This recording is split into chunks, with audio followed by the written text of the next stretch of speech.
Welcome to the Warren Cycling Podcast. My name is Dean Warren. I'm in San Jose, California.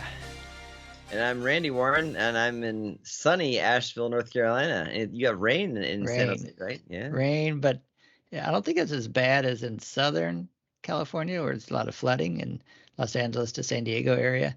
And even for the north of here, I think it's been raining more. San Jose it's raining some today, but it was also not raining for a while. I wanted to get out and exercise, but I got too involved in video editing. And when I finally decided to get out to go, it was coming down raining. And I thought, nah, I'm feeling pretty healthy now. I want to stay healthy. El Nino years were tough when I lived in California because you'd get a lot more rain than usual. So people in the Midwest would be all happy, be warmer and drier in the winter. And we'd be getting like those 45, 50-degree days with rain. But was it chilly there too or not? It was 60 here in Asheville. So yeah, it got up to maybe 60, low 60s at the most, but 60 and rain. Here was 60 and dry, and it felt great. I still wore arm warmers and knee warmers. I did have a vest on that I took off and a headband and gloves. When I left on the start of my ride, it was like 50 degrees, but the wind is really windy at first. Had headwind for the first couple hours, and then after like 2 hours, the wind started getting blocked more by the mountains and night. So I took off the headband and the glove liners and the vest, and it was great. It was in the like 60, 61 and sunny and right. This time of year, it seems to make even more difference. The sunshine. If you're in the sun, you can feel a lot warmer than in the shade when it's cooler. Yeah, especially around here where they have. Sorry,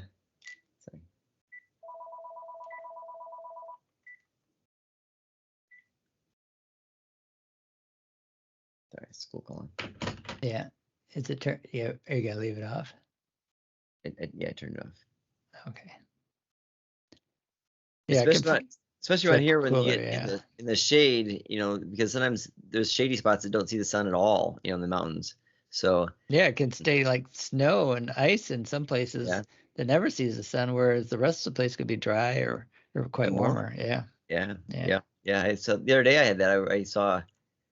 I was in South Carolina and I rode up to Caesar's Head, and there were some spots there that had been perpetually in the shade and had some snow still. Wow. That's only like 200 feet or so, but it was in the 50s, outside the shade. So it was not bad. Right.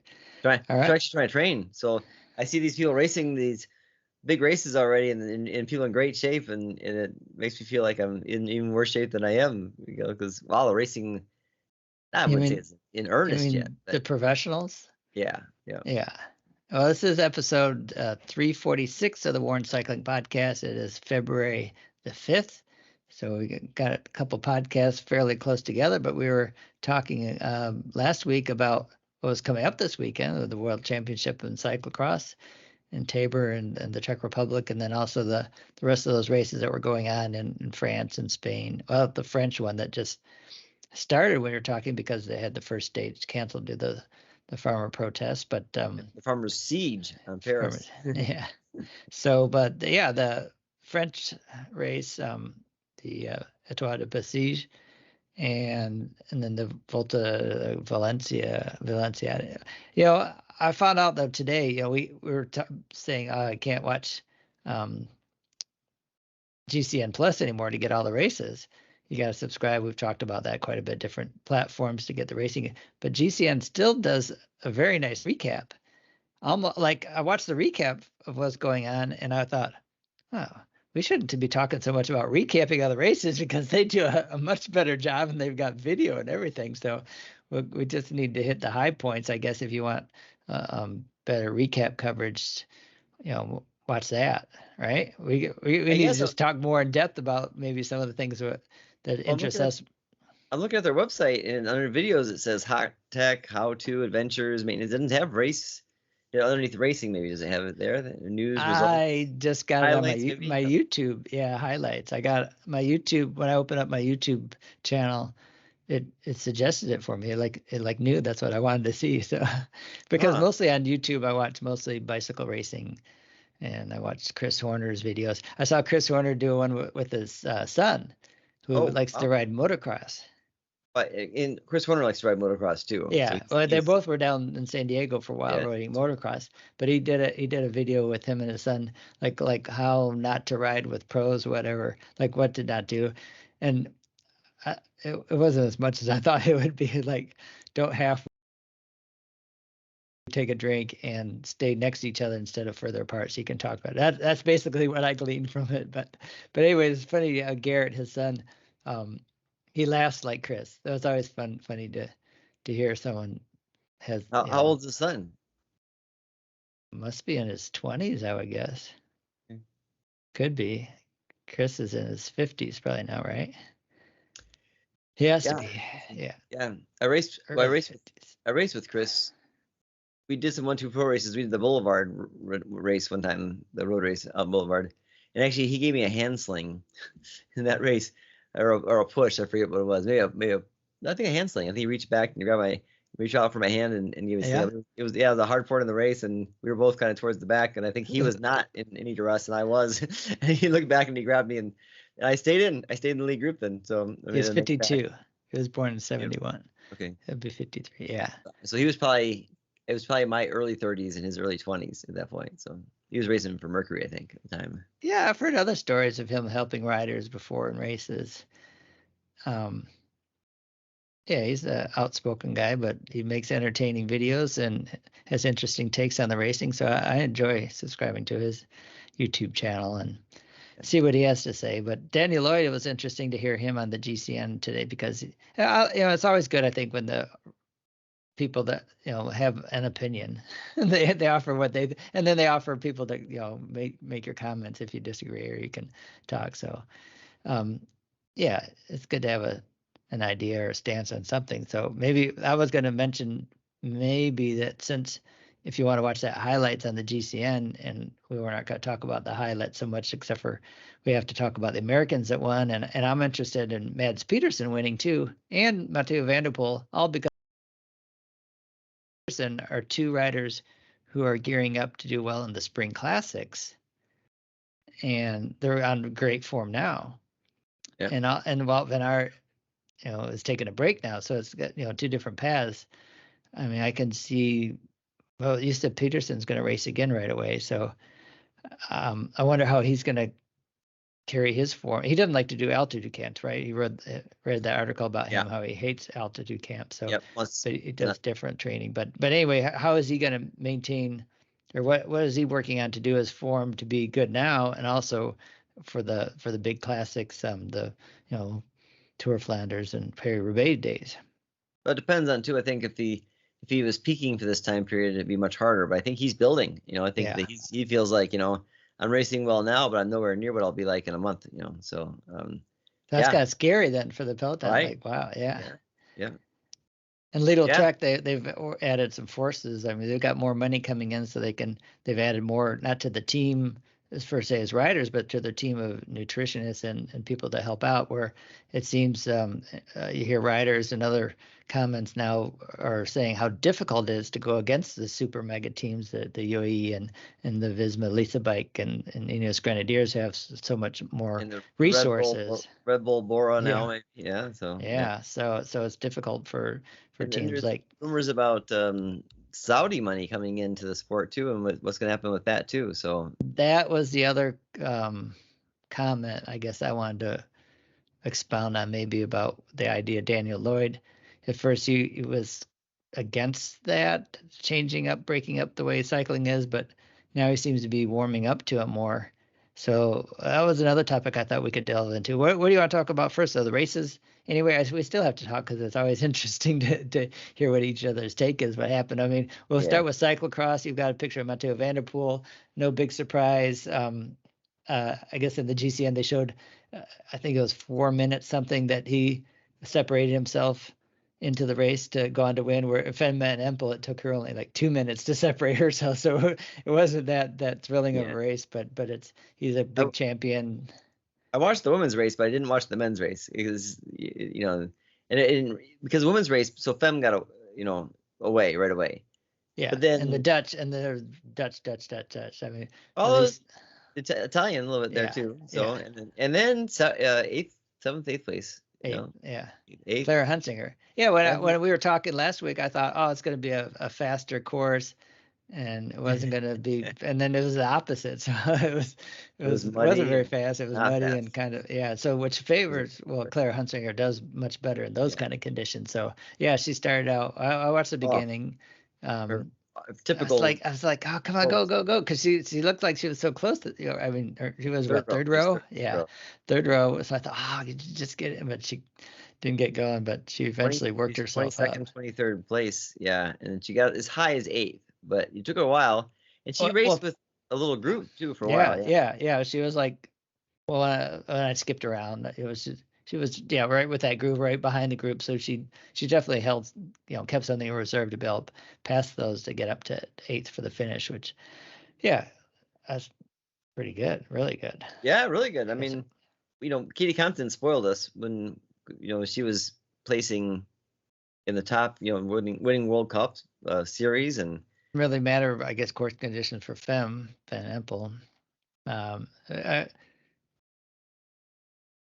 Well, I was going to say, listen to Brand. She's been riding well this year.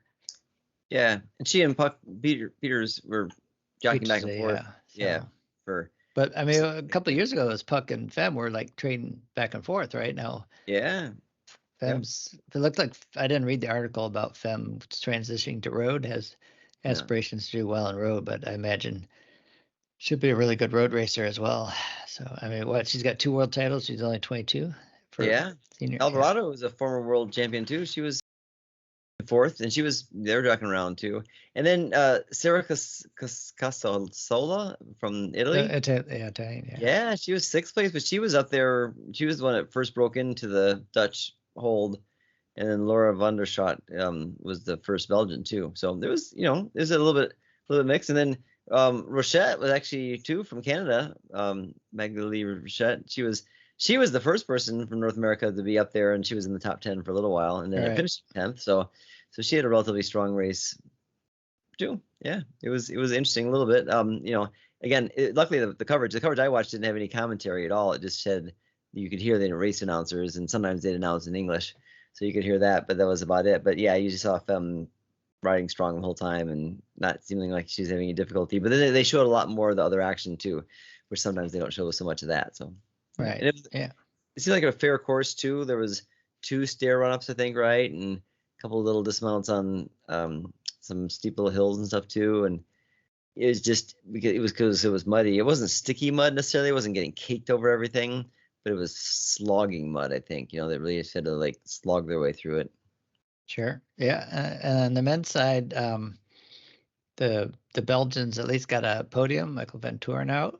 Yeah, he had another strong year, 3rd. The European champion, so he was good to have that. Nieuwenhuis, Joris Nieuwenhuis, who's had a great year. I mean, he finished 2nd, so a Dutchman too. And Isenberg, who's the World Cup winner, he still ended up 5th. So he's had a great year as well too, and then a top 5, which is still good. I think he's probably. He never does as well in the World Championships as he does overall for the World Cup. Well, he starts out strongly in the beginning of the year, That's what I was going to say, too. He puts a lot into the beginning of the year, which, most people don't run the whole season. He does, so he's definitely going for the overall in the World Cup, and he gets it, too. And so, and he's got a couple wins for World Cup, too. So, he's really strong. Thibaut Nice was the first, he was a world champion last year in the U23s. He finished 9th, so he did a pretty strong. And he'll ride road too.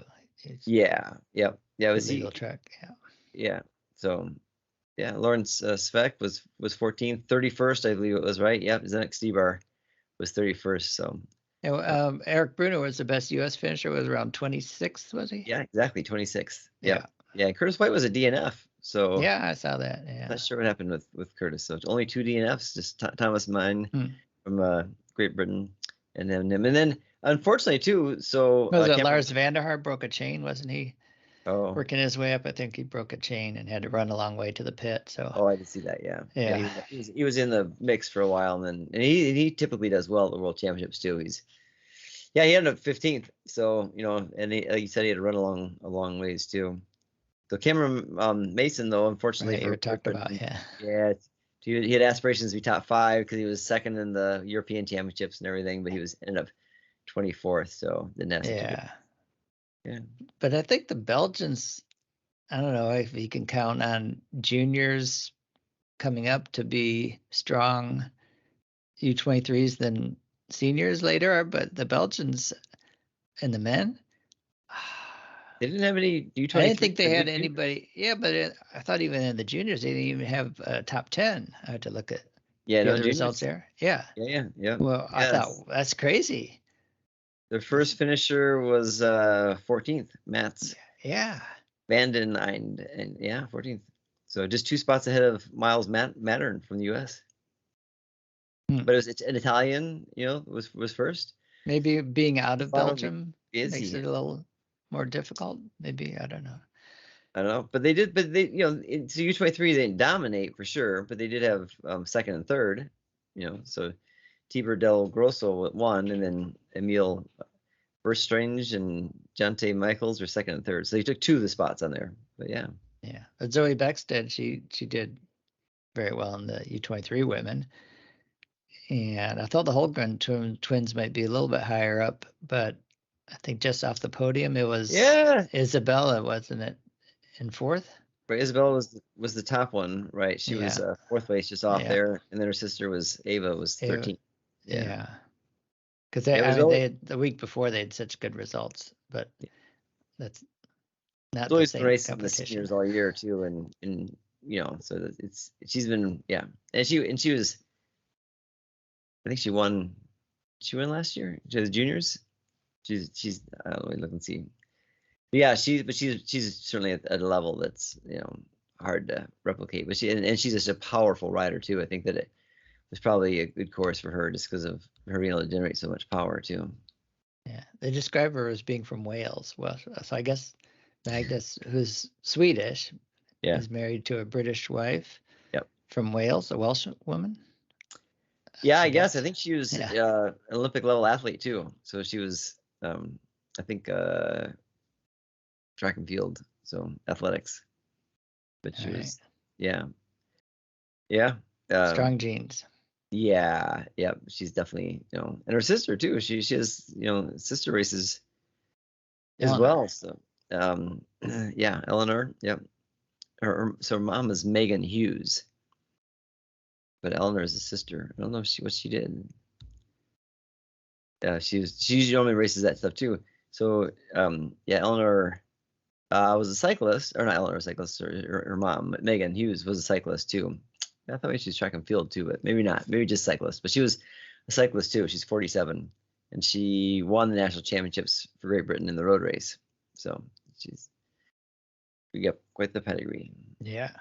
Well, on the men's side, so Mathieu van der Poel, I guess the only big question is, would he do the World Championships again sometime to try to equal the record of 7 wins by the Belgian from Flam? Or is he happy? He's happy with 6. Yeah, and he's gotten a lot of abuse from fans apparently too. That's why I saw 2 reasons why he wouldn't do it again, because of the fan abuse, and it conflicts with the spring road schedule. So the fan abuse, that's really disheartening, isn't it? Yeah. And here wow, you got to respect a guy who is so amazing and powerful. And unfortunately, though, the culture of a lot of Belgian fans, and not necessarily Belgians, maybe it's Dutch too, but some of the cyclocross fans is they get really, really drunk, and they cheer or yell or boisterous on the sidelines of the race, and I think that has a lot to do with it too. So it's a big party and they're very unruly. So it's not a pity. Yeah. They're not. Some of them aren't there to watch the race. They're just. No, they spit out. I mean, the yell is one thing, but to spit or throw things on the rider. Urine. They've had throw urine on people before. So it doesn't give the sport a good name at all. No. It's hard, and he's certainly a target probably just because he's so much better than everybody else too. So I can see why he might be like, I've had enough of this. 6 is a lot. So. All right. Well, you never know. Well, he could come back. I mean, he could skip the next few ones. He could probably come back like 10 years and probably maybe we could win another world championship. Well, Steve Maybe did. not 10, but yeah. Steve basically He took retired. some off. Yeah, took a couple of years off, and Yeah. then he did a couple of races around Christmas time and came back and won the world championships when he was in Right. Tabor the last time. I don't know think. how So old he was when he wasn't.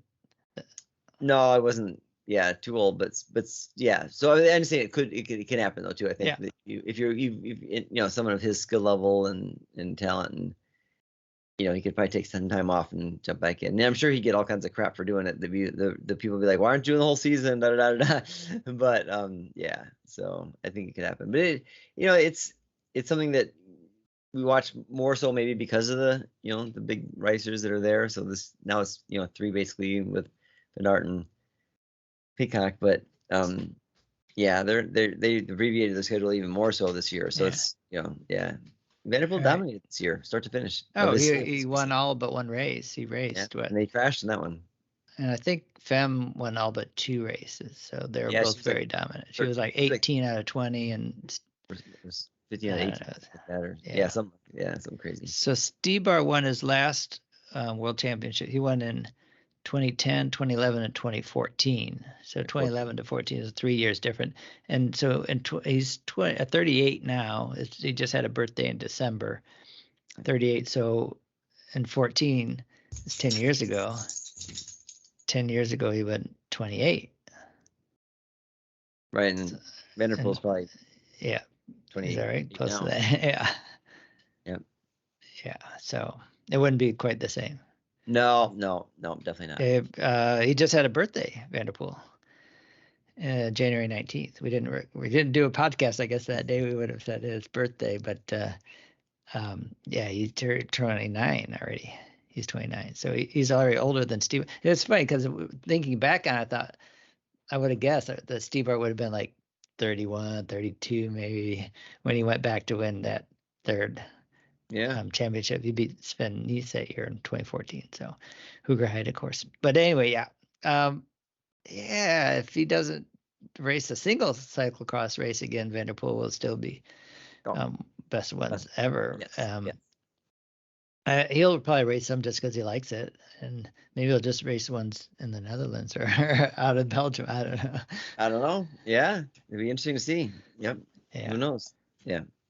But now the focus is going to quickly shift, to. So I know Kim Racing said so we're talking about Mads. Left, okay, I'm sorry. We're talking about Mads Pedersen building his form and still winning races. Now Vanderpool, I would think he would be pretty close to top form. It was a big target to win. I know he said he had more room to go to get to Worlds for sure. So in terms of his cross fitness and so but I think I mean he's probably looking at, I think Strade Bianchi is his next one. So which is the 2nd of March.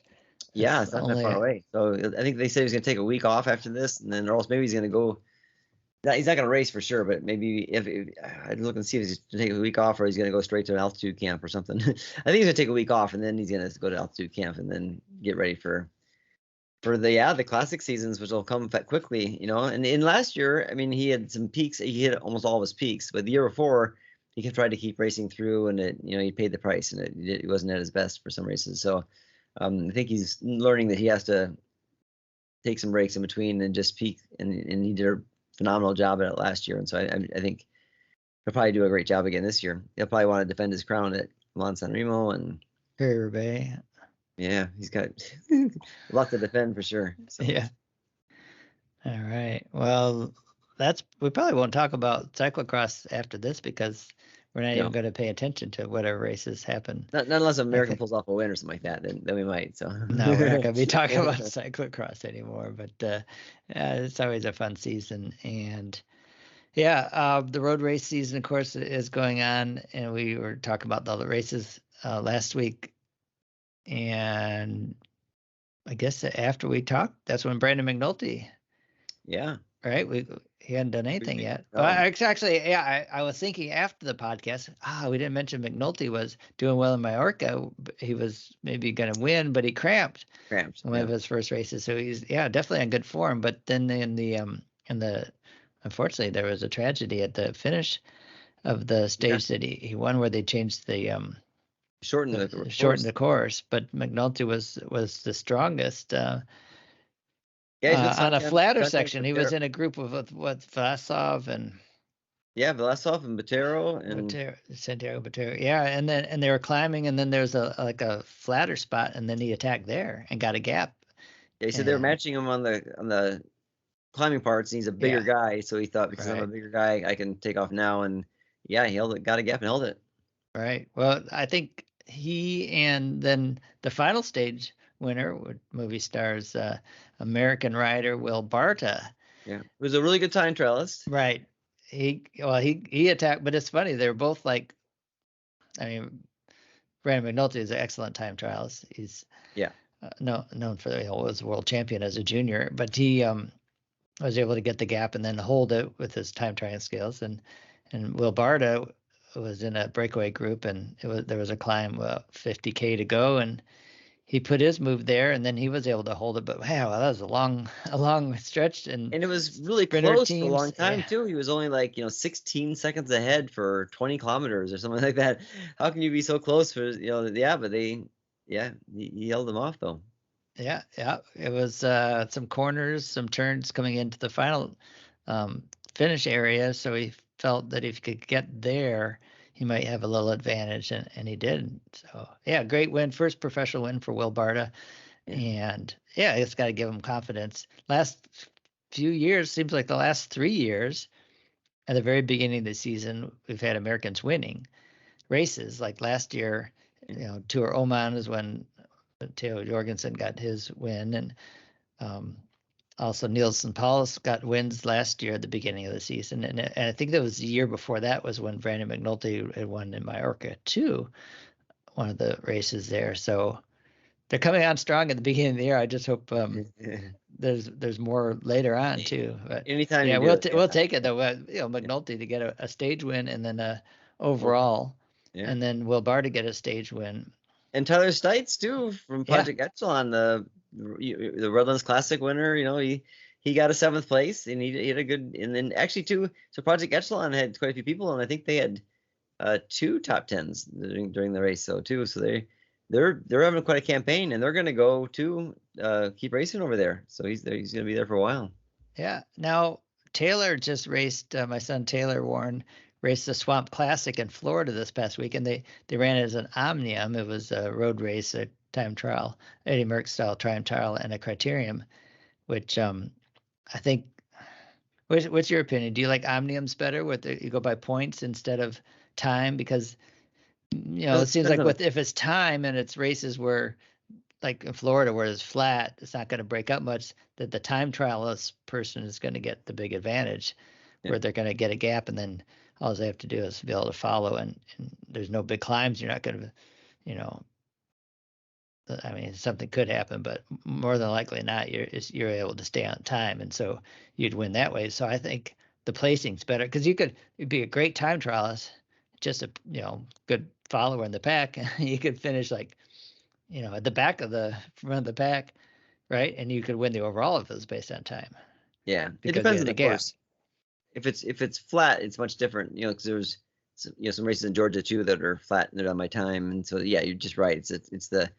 I did one a couple years ago, and I missed a corner in the time trial, and so I went way off course, and that did me in. Yeah, it didn't matter how well I did in the rest of the races, because I missed. It was all decided in that one time trial. But then if it's hillier, then it may be better, because if it's a flatter time trial and a hillier race, then you maybe get a lead in the time trial, or maybe get a lead in the climb, and then the time trial makes a bigger difference. And so I think it depends on the course what's better.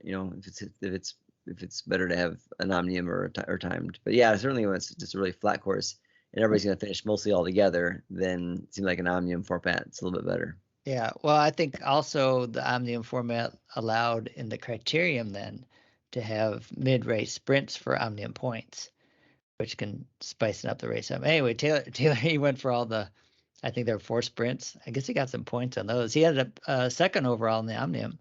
So I think he had a couple of 5ths in the criterium, the road race, time trial, maybe 7th. I don't know. William Hardin won the overall. And I looked up his name, and he did pretty full cyclocross schedule, but also I saw him pretty high up there in the Gateway Cup, and he had Project Echelon next to his name. So when you mentioned Project Echelon, that made me think about the Swamp Classic race that was in Florida that both William and then Taylor raced and Yeah, finished the at the Gateway top. Cup too is Labor Day weekend. So if you did that and then a full cross season, He's been racing a lot, huh? right? Yeah, it's Yeah. one or the other. All right. But there is racing, like you said. In Florida, they're racing already in earnest, and they'll be racing in California too. I guess so they can get out of the rain. Yeah, there's not a lot of rain going on here. And then we start racing here in North Carolina with the Hincapie Spring Series, which used to be called, I think, a spring training race series, but people come from New Jersey and stuff to race it, and not from Florida to race it too. So they travel. It's actually not target race, but people come from a long ways away to race these races too. That starts the 17th of February. So it's crazy. That's actually one reason why I'm training now more, because I'm like, oh my gosh, I got a race in a couple of weeks. I better, at least get some miles in so I can be somewhat competitive in the races. For other parts of the country aren't going to see racing for a long time. Yeah, well, the next big World Tour race is going to come up in United Arab Emirates in the 16th. But Well, the women start on the 8th. It's Thursday, yeah. Yeah, so that's coming up sooner. I was like, we mentioned Matteo Van der Poel when he might be racing again, defending Milan San Remo, but on his upcoming program, it just has the Ronde van Vlaanderen as its next race. I think I remember maybe wouldn't be doing Milan San Remo. Yeah, I was trying to think that too, because I remember they did give his schedule in Walton Arts, and they weren't going to clash against each other at, I think, some of the early season races. So maybe he'll take a little break and just ride altitude for a while. Sure. Well, we were talking last week about the Alula Tour and coming up to that final climb, and Simon Yates, we had the pressure on him with the Alula sponsorship for his team to do well, and he held form, right? He did what he needed to do, barely, but he did. Oh, that was wasn't quite that a long climb. Of a climb. So no, not a lot, but it was difficult. It was steep, and I have to look up his name because I can't remember. Le Surf, is that his name? Yeah, Le Surf. Yeah. Wow. That's actually a couple of races where we've seen some really young riders doing well. That not Soudal Quick Step rider, and Belgian. Finn Fisher Black. Yeah, he's also young too. Yeah. All three of them at the same time at the end, and then Rafael Maika was just at the very end, who led out, I think, Finn Fisher Black, which didn't really help. No, I think it helped overall though for that group to be able to settle the GC, because if they didn't have that push, who was leading behind, they wouldn't have had the time gap they needed maybe to take all the placings at the podium. Yeah. But so it was Yates that won the overall, and then with the bonus seconds though, it was coming down to then who finished what at the finish, right? Yes. Yeah.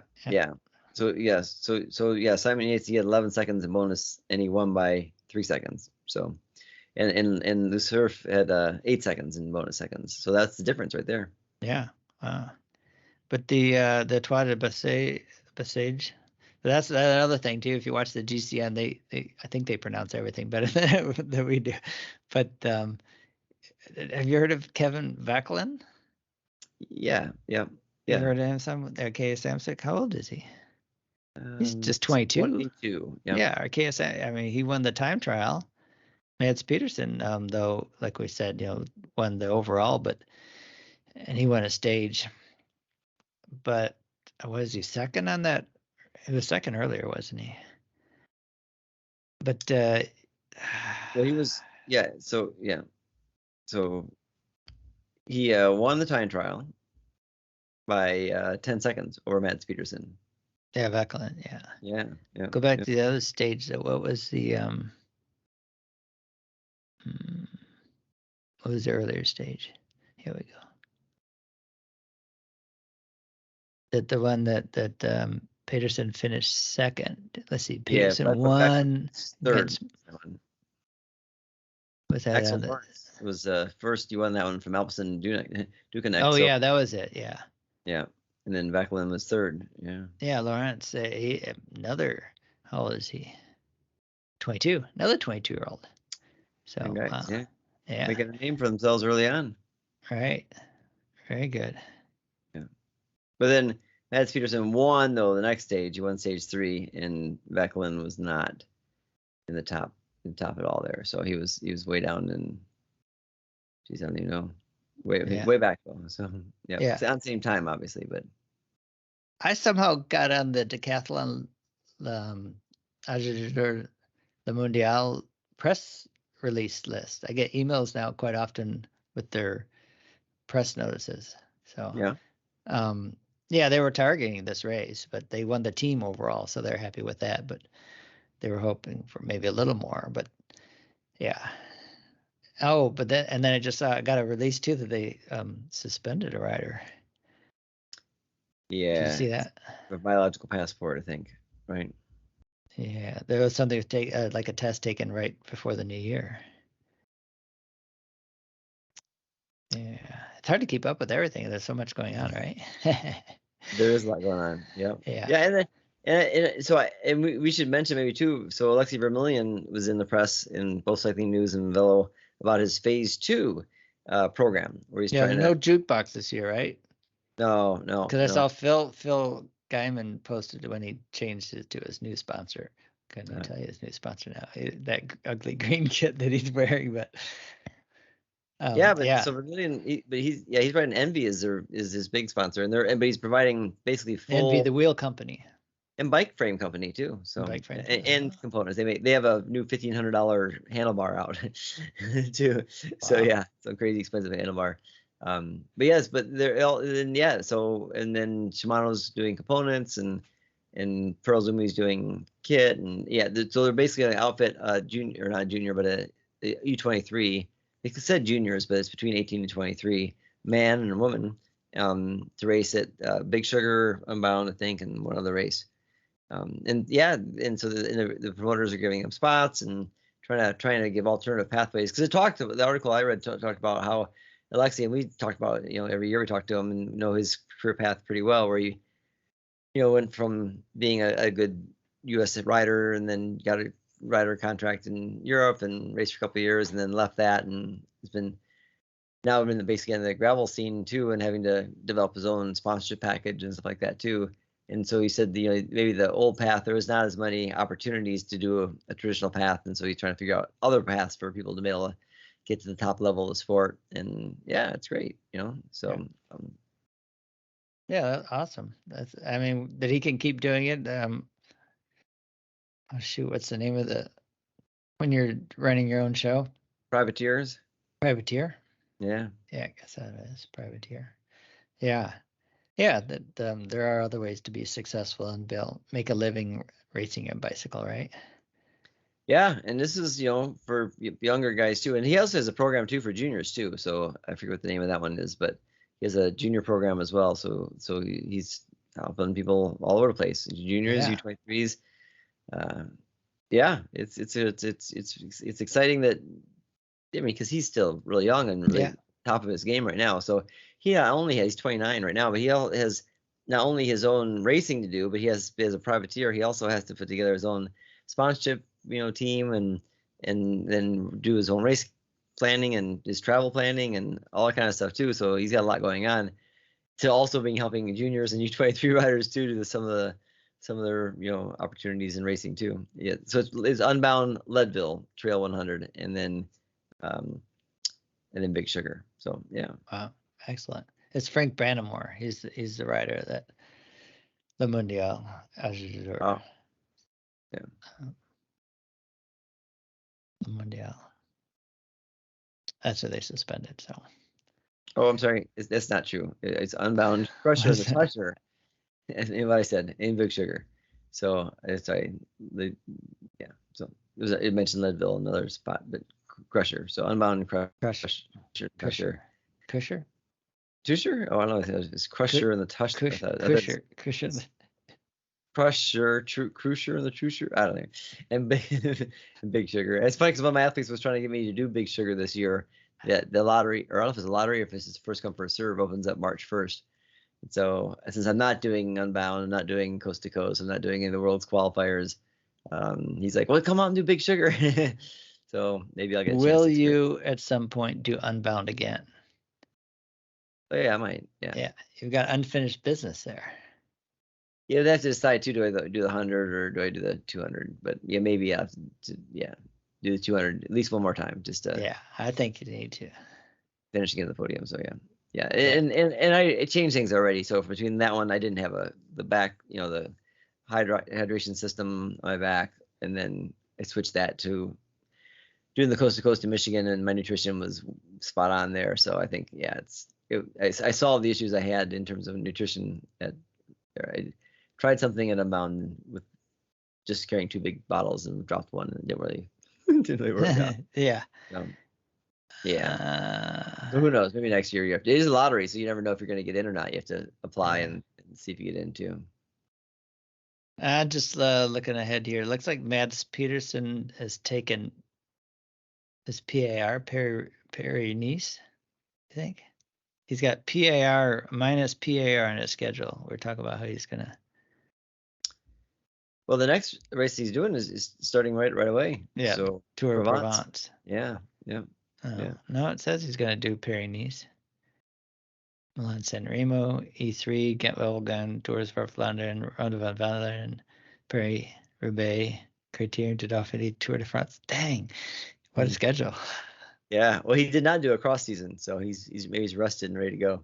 And he hasn't been spending time a lot at altitude, wasting on that energy and focus being up at altitude too. So yeah, I mean, I think he said that too. He likes to keep busy, but he likes to be able to go home, and so being of course based in Europe makes it a lot easier. But yeah, maybe It's funny, like Mads Pedersen. I think of him kind of like he unexpectedly won the world championship when he won. Yeah. But and so then it was like, oh, who is this guy winning world championship, being Matteo Trentin, where he should have lost to him the sprint. But now I think about Mads Pedersen, wow, he's one of the top classics guys, and more than that. Yeah, I think he can last those long races, which helped him win the world. So it was a very draining course. It wasn't very hard necessarily, but the weather wasn't good. It was raining, and Yorkshire. It was a very draining course. So I think that's why Matteo Trentin couldn't do the sprint left over. Matteo van der Poel should have won that race. Yeah, he was up there, but he just ran out of gas. Steam too, right? Yeah, It was kind of course that just wore you out. Right. And Mads had that energy still at the end to be able to get the So I think. But he's a rider that kind of won early, like a world championship, where he thought, oh, But Michael Kwiatkowski kind of did the same, I think, too. And then later on, he won some pretty big races as well. So. Right. Yeah. Sometimes that can be like an awakening, maybe, of their career. So. Right. Sometimes it can be a 1-year death bill too. Yeah. So, well, Julian Alaphilippe gave an interview and said, "I don't even know if I'm gonna race next year." He goes, "I might, but I might not too." So, he said, "I take every year as it being maybe potentially being my last." But at the same time, he seems like he has some more enthusiasm back for. Right. He felt like he was going pretty well at the Tour Down Under. So. Yeah. But. Yeah. I mean, the Wollonga hill climb, he threw an attack. It took him to, I think, the 500-meter line or something. So it was close, but he still finished fifth. So Yeah. All right. Tour of Columbia. We mentioned that before we started recording. It's coming up. Yeah. It's got some big names there. Ryan Gibbons doubled up on the South Africa. Watch the GCN. You can get all this news too. But seeing the Ecuadorian races. I went to the GCM YouTube site and I couldn't really find what you were talking about. Find it? So, you're getting those targeting. It's their weekend highlight show on Monday, I guess. Oh, okay. They have a weekend news show that maybe every after Monday. the weekend. Monday. Maybe. Yeah. We're no races today, so. We're not behind. But they did have a recap on the McNulty win and the Will Barta win too. Yeah. So they keep busy. They release a video almost every day and multiple videos some days. So and one of my neighbors who does like a spin bike in her house, she watches. They have workouts apparently, and she likes the workouts that they do and has her favorite people, their favorite instructor, / announcer and. So I didn't know that existed, but they're earning their keep for sure. All right. Well, talked about cyclocross, talked about those other races, what's coming up. I guess Columbia, the big thing about Columbia though too is that it's Mark a comeback. Cavendish? No, the Tour of Columbia is turning in terms of, so Egan Bernal? Yeah, Egan Bernal. They're gonna finish like one of his hometown, one stage, I think. It's not that hard of a course. I'm not sure. Yeah, where they're finishing his hometown or not too, but and then also too, so the archaic, there's now Movistar, took a year off of the Quintana. Remember Quintana coming back to Movistar. Yeah. So it's both their kind of chance to shine again in terms of this. And they're saying that really, Bernal's the pressure's on him to do really well because, he had a really good beginning of the season already, and if he can do really well there, then he maybe can look forward to having a great season. And if he doesn't, then maybe he's still going to be on the comeback trail longer. So I think it definitely has. We won't have a huge depth of experience there and stuff, really good riders, but it'll be a chance to see if Quintana and Bernal can show that maybe they're going to be a force, something to look forward to. Yeah. All right. Well, that'll be fun to watch. So the other topic before we finish up with our birthdays list is the Saudi money to start a breakaway cycling league, consolidate the races, put all the one TV package. The best thing I think is to have it all under one TV package or one stream, so you wouldn't have to have multiple, and then put the money back into the teams. So those are the only two positives I see, where some of the monies will go back to the teams to give more stability and not only rely on sponsorship, and then to consolidate the races to where you could watch them all on one platform. But they talk about it would eliminate smaller races. It would bring, which there's a pro and con, small, concentration of races where all the top stars will come to all the races instead of having to wait like this year for the Tour de France just to see the big four competing against each other, where their calendars aren't lined up so well to be racing against each other that much. Some here and there with Roglic, Pogačar, Evenepoel, and Vingegaard. So yeah, I don't know. It's kind of like the Ted Lasso fans, the Kufo League, where they said, they're just going to have the best teams play each other all the time. And sure, the fans will be mad because it'll cost too much for them to go see the games. But eventually they'll all come around and be enjoying the top people racing all the time.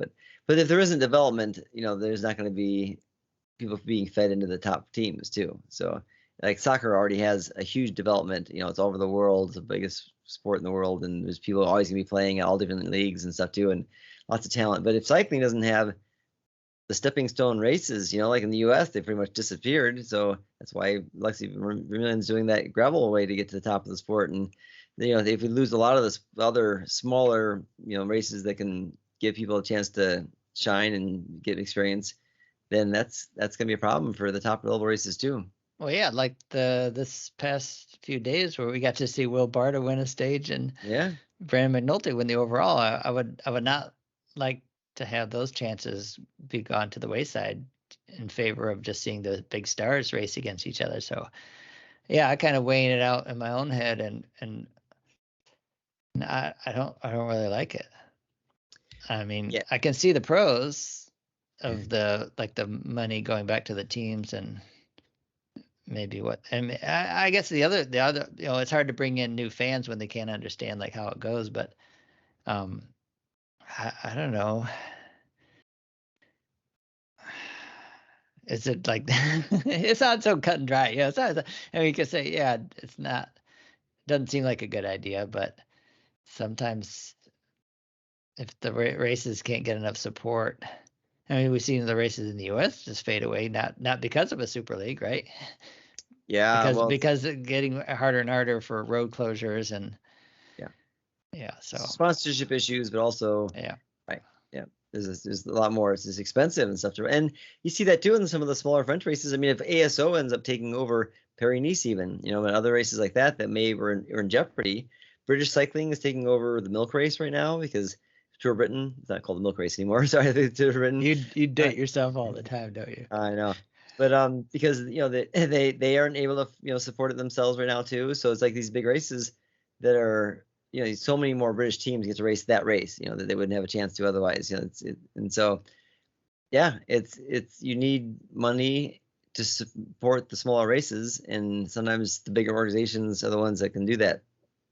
So, but that my question though is, now the Saudi money, is that just an unending stream that they'll forever want to support this, or is this, I mean, does it turn into a money making way of life for them, you know, post oil sales times? But also we see how well it worked out with golf.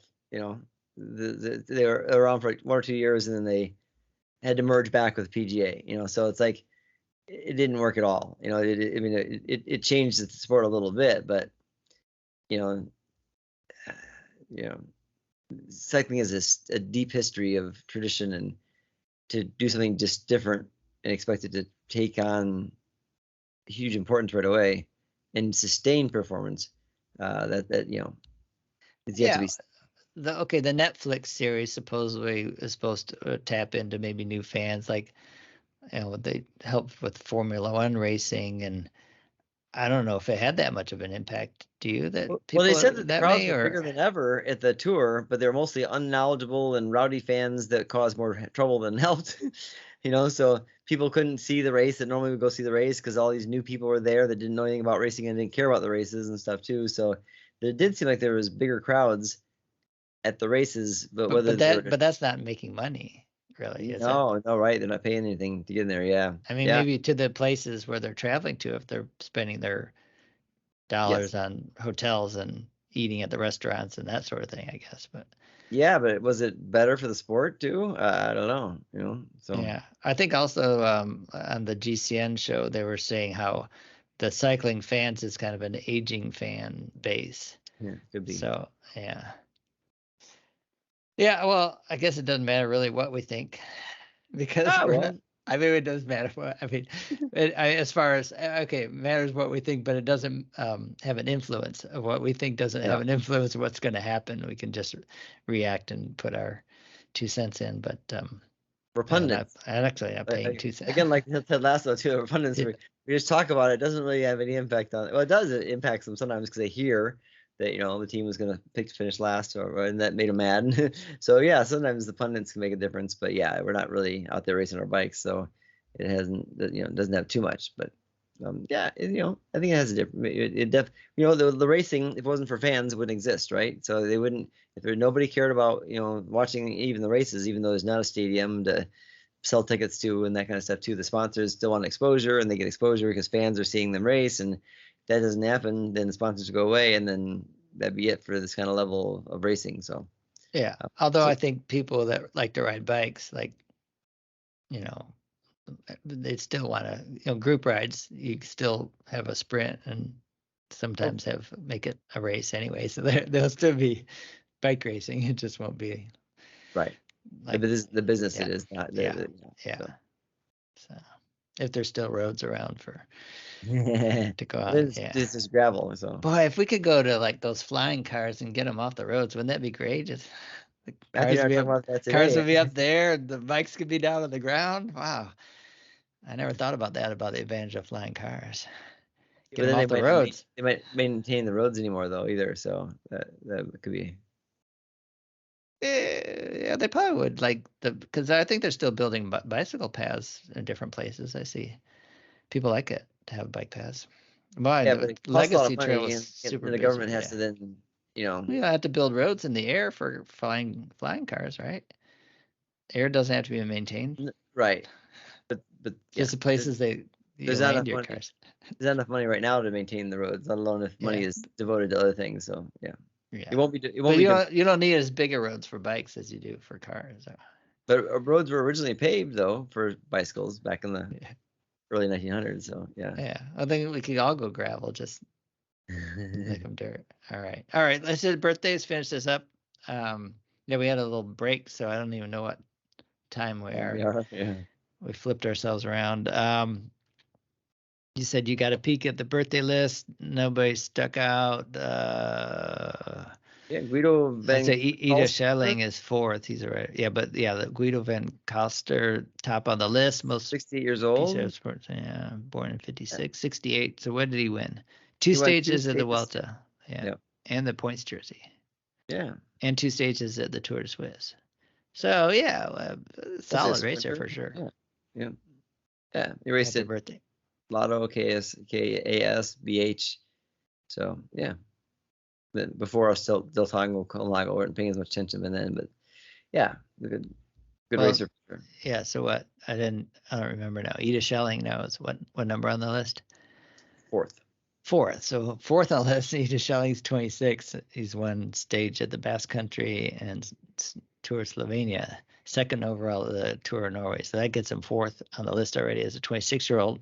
The second, third, fourth people are all active. So Alina Amlusk from Russia, because she has a white flag. So right, Marco Tizza, 35. Marco Tizza, yeah, from Italy, 32. So they're still active racers.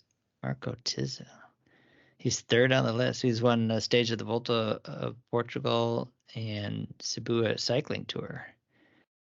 Alina too. She's races for UAE right now. She's got almost as many points as the top guy. So she's 5,000 some points. She's won the European Games women's road race, Grand Prix El Salvador. She won a couple stages there. She's national champion of Belarus 5 times. So yeah. Well, even 12th on the list, you got a 48-year-old Brazilian. So a 48-year-old Brazilian 12th on the list, Marcos Novello. That's pretty good then. Active racer. Yeah. All right. And the Americans celebrating their birthday today on the 5th of February. That's a cyclist, and they got points. Joseph Maloney. Jaron Vetter, 50-year-old. Yeah. Joseph Maloney is 60. Eric Myers, 34. John Kelly, 48. So yeah, there's a few Americans that got some points. Brian Seguin, 55. All right. Well, happy birthday. Brian Chapman's birthday too. No points on the here too, but a former Cal Poly racer. So it's all right. All right. Happy birthday. So we're going to wrap this up. I don't have any vacations for a while, so I think we'll be maybe a little more regular on getting these podcasts out, talk about the racing, try to give our insight and give you something else to listen to besides that nice recap that GCN has, right? Yeah, if you can find it. So yeah. Yeah, if you can find it.